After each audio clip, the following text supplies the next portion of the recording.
¿Qué tal, queridos amigos? No me queda la menor duda del apoyo popular que tiene el actual presidente de la República.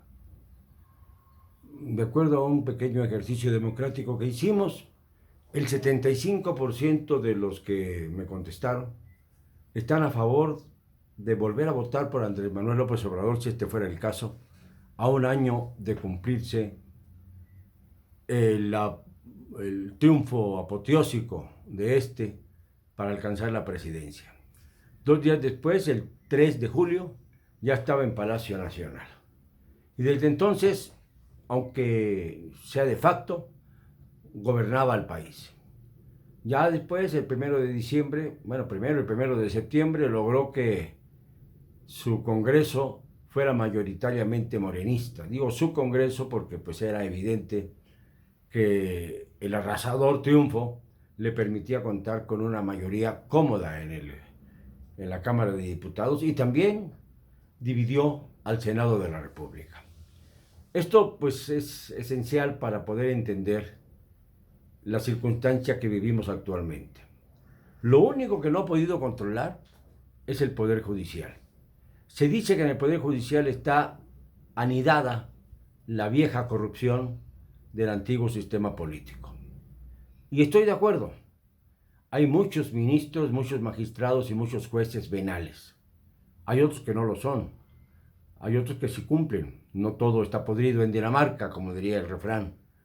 Pero en su mayor parte tenemos a unos elementos que están imbuidos de corrupción y a los que puede vencerse con un solo indicativo, con una sola iniciativa que reforme la estructura del Poder Judicial y que permita, por ejemplo, que los jueces, magistrados y ministros de la Suprema Corte de Justicia puedan ser sometidos a sufragio universal.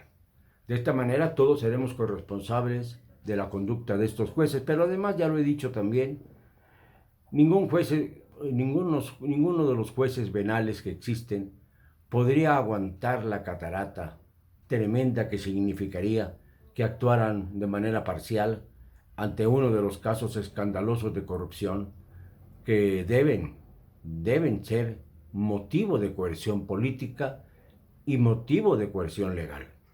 Ya sabemos todos los casos.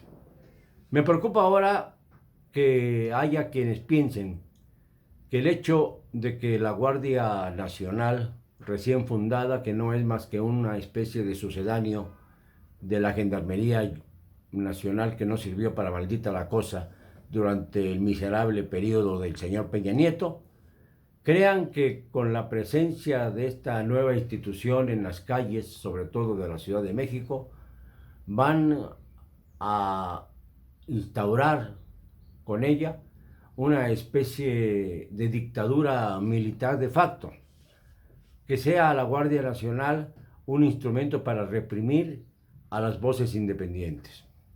Esto es lo que piensan muchos. Otros creen que si la Guardia Nacional ya fue destinada a cubrir también las calles de la Ciudad de México, es porque se les está saliendo de control el crimen organizado, tanto la disputa por el territorio metropolitano por parte de los cárteles, sino también la incidencia tremenda que hay de la violencia en todos sus géneros, en todas sus ramificaciones, en la capital del país. Porque este es el núcleo, y del núcleo pueden salir los neutrones que en todos los estados hagan lo mismo. Ya se había dicho que la Guardia Nacional iba a estar cuidando la frontera sur para evitar la inmigración de los centroamericanos. Pero no se ha establecido cómo podemos establecer quiénes son aquellos inmigrantes que van hacia los Estados Unidos en busca de oportunidades que no encuentran en su patria y cuáles son los infiltrados, que son muchos, que solamente están buscando la desestabilización del gobierno actual. Esto es un hecho, porque el problema viene desde Honduras, pero arrastra a El Salvador, arrastra a Guatemala, arrastra hasta Haití y hasta algunos africanos que entran, no sabemos cómo, para formar parte de las marchas. Hubo una alerta la semana pasada en el sentido de que había elementos del ISIS ya infiltrados en México. Por fortuna los localizaron en Nicaragua, lo cual demuestra que las agencias de inteligencia, tanto norteamericanas como mexicanas, no están haciendo bien su trabajo, pero esto es otro asunto. Lo que me preocupa es el debate que se ha establecido acerca de si vamos o no a una dictadura. Ya nos ha dicho el presidente López Obrador que someterá al juicio de los mexicanos en 2021 si se retira o no del poder. Esto puede tener dos filos. Uno, el que se cumplimente la promesa del presidente de retirarse si no le es aprobatoria la elección. O bien, la posibilidad de abrir los caminos para una reelección. Unos piensan lo primero, otros piensan lo segundo. La realidad es que estamos viviendo una situación anómala y distinta. Ahora sí, la Guardia Nacional, de manera bastante distinta como actuó la inútil gendarmería peñista, está tomando posiciones muy importantes dentro de la capital del país y en algunos puntos claves como son las fronteras. No sabemos exactamente, aunque nos han repetido que no son represores de migrantes, pero no sabemos exactamente cuáles son específicamente sus funciones, las funciones de la Guardia Nacional. ¿Qué van a hacer en la Ciudad de México? Yo tengo noticias de que los cárteles en la Ciudad de México están desatados. Hay llamadas constantes a las empresas y a los particulares de personas que se dicen miembros del cártel Jalisco Nueva Generación y que quieren cobrar cuotas para mantener a salvo a las empresas y a los poderosos que pueden pagar enormes cantidades por contar con la seguridad de que no van a ser motivo de secuestro, de persecución o de algún asesinato. Esto no es nada bueno para el país, sobre todo porque hasta el momento, ya vamos a cumplir 7 meses desde la asunción presidencial y 1 año desde la apoteósica victoria de López Obrador, no sabemos exactamente cuáles son los resultados de este trabajo. De un trabajo que ha sido pesado para el presidente, sobre todo por las horas que dedica a explicar por las mañanas lo que pasa, según dice él, en el país. Pero no toca los problemas fundamentales. No habla del narcotráfico, de cómo lo va a combatir. No habla de la posibilidad de una negociación con estas fuerzas del mal, tratando de evitar que la violencia prosiga y que los muertos se sigan sumando a cambio de que se pueda distribuir con toda facilidad la droga en el mercado de consumo mayor en el mundo, que son los Estados Unidos. Esto es lo que yo pediría al presidente de la República, que nos explicara concretamente cómo le vamos a hacer para atacar de lleno y con fuerza la violencia que es cada vez mayor en todo el país. Algunos críticos míos se molestan, pero no dejan de seguirme, porque grito a veces. Bueno, pues así es mi carácter. Y si no les gusta, pues vale que cambien de canal y se vayan a buscar alguno de los aduladores, que son muchos, que nunca le encuentran defecto alguno al nuevo gobierno. Al contrario, lo justifican. Y cuando hay una equivocación, tratan de interpretar las cosas de tal manera que salga beneficiado el gobierno actual. Esto no es servir al país, esto es burlarse del país. Porque finalmente el periodismo es para hacer contrapeso, lo he dicho muchas veces, de los abusos del poder. Si no cumple con esta función, yo no entiendo cuál es la utilidad del periodismo. Pero más allá de todo esto, está el tema fundamental de este día, que es el de la manera en que se va a expandir la Guardia Nacional. Un tercer ejército, junto con el ejército institucional, la Marina y ahora la Guardia Nacional.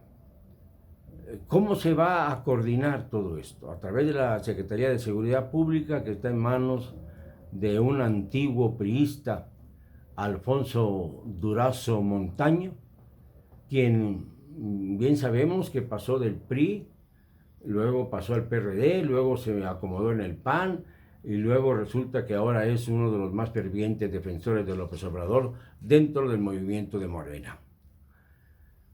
Esto pues ya de por sí nos causa cierto escozor, porque también el fiscal general Alejandro Gertz Manero, a quien conozco y he respetado siempre, ha dicho que no puede actuar en tanto el Poder Judicial no tome en cuenta las averiguaciones y las denuncias que puedan formularse en contra de los grandes predadores de la vida nacional, comenzando con los expresidentes y siguiendo con los directores, los secretarios de Estado, como los de Salud, por ejemplo, que han dejado en situación deplorable la salud de los mexicanos. A todo esto se tiene que enfrentar el presidente López Obrador de una vez por todas, porque ver a la Guardia Nacional en las calles de la Ciudad de México no es nada halagüeño, pero peor sería que se siguiera desarrollando este afán del narcotráfico de conquistar la Ciudad de México para de aquí influenciar a todo el país.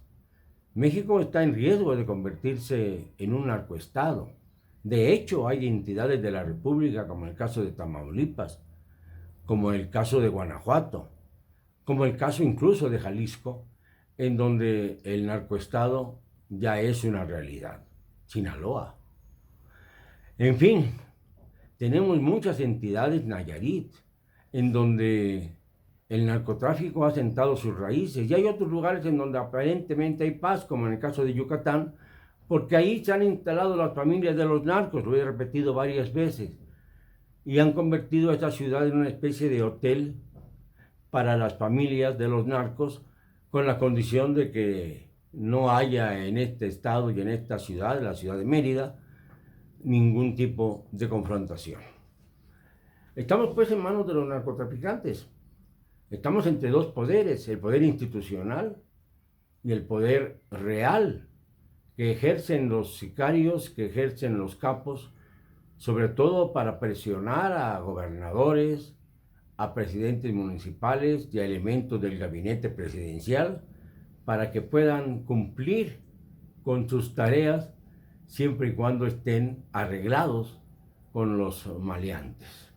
Esto ya no puede ser, porque este es el numen de la corrupción. Y la corrupción es la bandera más importante que ha enarbolado el señor López Obrador en los últimos años, desde no sé cuándo empezó a hablar de la posibilidad de acabar con la mafia del poder. Y lo preocupante es que integró a su gabinete a elementos de la mafia del poder y logró conseguir que a través de Alfonso Romo Garza hubiera un consejo empresarial que antes formaba parte de la mafia del poder. Ahí es donde viene mi interrogación gigantesca. Porque de nada sirve tener a la Guardia Nacional en las calles de la Ciudad de México si no hay la voluntad política de combatir de verdad, en serio, no con palabras, la corrupción que se ha introducido también al gabinete del presidente de la República. Los nombres ya los conocemos todos. Los sedillistas, que están ya en el gabinete consolidados. Los salinistas, los que se formaron en la época de Salinas y que ahora están también dentro del gabinete presidencial. Los nombres los sabemos, los conocemos, los he dicho 100 veces. No se trata de repetirlo. Se trata de que, de una vez por todas, el presidente López Obrador actúe. No solo que hable de la corrupción, sino que ejerza coerción contra los corruptos. No puede ser que los sindicatos sigan manteniendo a elementos como Carlos Romero de Champs o como Víctor Flores Morales y que el Bester Gordillo esté ya también en fase de regresar a sus feudos con la bendición o cuando menos la autorización o el aval o el palomeo del presidente López Obrador. Esto también nos lo tiene que explicar.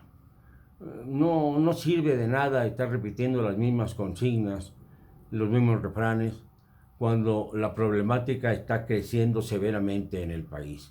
Tampoco sirve de nada negar los hechos, como lo ha hecho en el caso del grave problema del sargazo en Quintana Roo, lo he dicho también. De nada sirve hablar del huachicoleo si no se persigue a los saboteadores, a los que se benefician del huachicol y que siguen medrando a espaldas o bien con la bendición de algunos funcionarios públicos. Hay que actuar, señor presidente. Es lo que pedimos todos los mexicanos. Digámoslo siempre con cero cobardía.